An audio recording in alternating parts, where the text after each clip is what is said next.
There's more to the Ballad of Buster Scruggs than death and nihilism. The Coen brothers' anthology film is 6 stories in one, sometimes funny, often sad, but always dark. Each chapter is an homage to a different style of Western movie, and in each chapter, death is always present, riding alongside the characters, waiting for the right moment to strike. And whether it's through violence, misfortune, or simple neglect, no one in this film escapes their fate. But what is the overarching theme, and what is the moral of the story? I do like looking into their eyes as they try to make sense of it. Hello, I'm Kevin Harris, and I help people understand themselves by helping them understand the stories that resonate with them. Oh, I am sorry. Didn't mean to wake you, sir. You haven't been to Fort Morgan before, I take it? Me? No. You? Oh, yes, many times, many times. Geographically, Fort Morgan is located at the end of a long, thin peninsula jutting out into the Gulf of Mexico. Beyond it, in all directions, is ocean. It's like the ocean out here. Easy to get lost, miss. Much like a wagon train that travels together to avoid death. But where do they go after Fort Morgan? In this story, Fort Morgan represents death, the beginning of the undiscovered country. What kind of story is it? It's like 5 people in a stagecoach, and it's more of a Rod Serling thing than a Western thing, although it's kind of both. And they go together, those characters, again, with the kind of no setting or imaginary setting. What is your business? I like to say that we're reapers, harvesters of souls. Much like Buster Scruggs, Well, don't let my white duds and pleasant demeanor fool you. who plays against type, the Reapers are anything but grim, and only the 2 Reapers know the way and can traverse the gap between life and death. You know, you think about these stories, you think about them in terms of people and landscapes. I think that that's true. I think that may be common to other things that we've done too. The filmmakers, Joel and Ethan Coen, have woven together many different themes, but I think there's one that weaves them all together. Uncertainty. That is appropriate for matters of this world. Only regarding the next do we vouchsafe certainty. The only thing certain in this world is passing on to the next. I believe certainty regarding that which we can see and touch, it is seldom justified, if ever, down the ages from our remote past, what certainties survive. And yet we hurry to fashion new ones, wanting their comfort. The overarching theme of all the stories is don't get too comfortable. Life, death, fortune, misfortune, it all swings on the hinge of uncertainty. And while some characters cling to the illusion of control, fate always has its own plans. Buster Scruggs, white-suited, guitar strumming, confident to a fault. Here we see a man who is so certain of his skill that he literally sings about it. He drew quick, but I was quicker, and the table stopped his ticker, Surly Joe. Yeehaw! Buster is a man with confidence and an unwavering belief that he's the fastest gun in the West. Until, of course, fate arrives on the dark horse, and he is proven otherwise.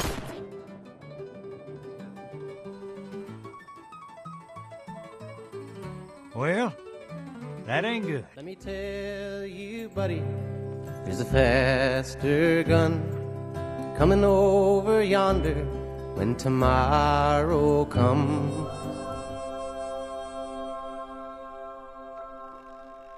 In Near Algodones, uncertainty plays out like a cruel joke, over and over again. Our bank robber's fate swings from one extreme to another, almost as if the universe itself is amused by his predicament. First time.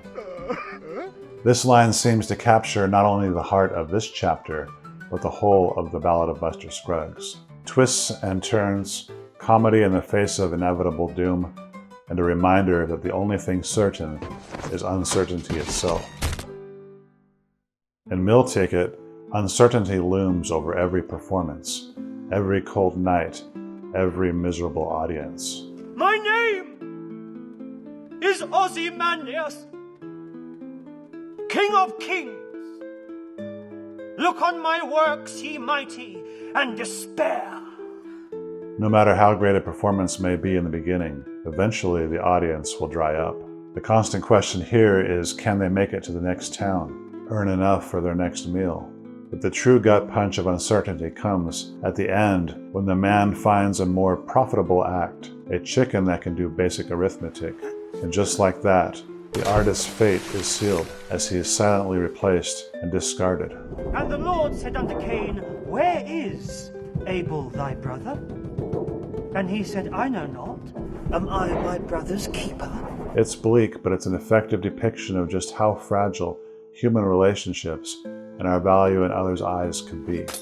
My punishment is greater than I can bear. In All Gold Canyon, we have a prospector, a man of patience, skill, and determination, digging away in a beautiful, Eden-like, untouched canyon. But just as he finally strikes it rich, the unexpected happens. He's shot in the back by a man who has been shadowing him. Yet, in a twist of fate, the prospector survives. It went clean through! It didn't hit nothing important! And he manages to turn the tables. Even dying, it turns out, isn't a certainty until it is.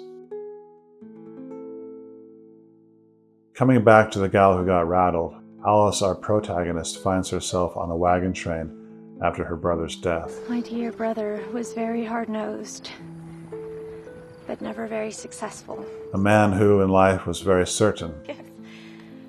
He had fixed political beliefs. All of his beliefs were quite fixed. He would upbraid me for being wishy-washy. I never had his certainties. In the end, his certainty didn't save him. His death was as sudden as it was tragic. Her romance with Billy Knapp is a sweet flicker of hope, a glimpse of a certain future in a world otherwise filled with questions. But that hope is extinguished in an instant as chaos arrives on a dark horse, and misunderstanding leads to her untimely death. It's heartbreaking because, like life, it feels so random. A moment of miscommunication, a wrong decision, and suddenly everything is lost. Finally, we have The Mortal Remains, that takes us into the afterlife. Here, uncertainty is almost a spectator sport. The two bounty hunters revel in the confusion of their fellow passengers, each of whom is struggling with uncertainty to understand the strange journey they're on. They each judge their neighbor in a futile attempt to justify themselves, as if they are anticipating the inevitable judgment that they are heading towards. And fate, Dutchman, I say! We must stop! driving the dark horses, won't stop while their conversation dances around the idea of mortality, hinting at deeper truths, while never quite confirming them. So, him on the roof, he was wanted? Oh, Mr. Thorpe was very much wanted. The corpse on the roof represents more than one person. The name Thorpe means small village. Mr. Thorpe represents all the passengers in the carriage who have ever or ever will go on that journey, including us. It's a darkly humorous reminder that in the end, we're all just passengers trying to make sense of a ride we barely understand.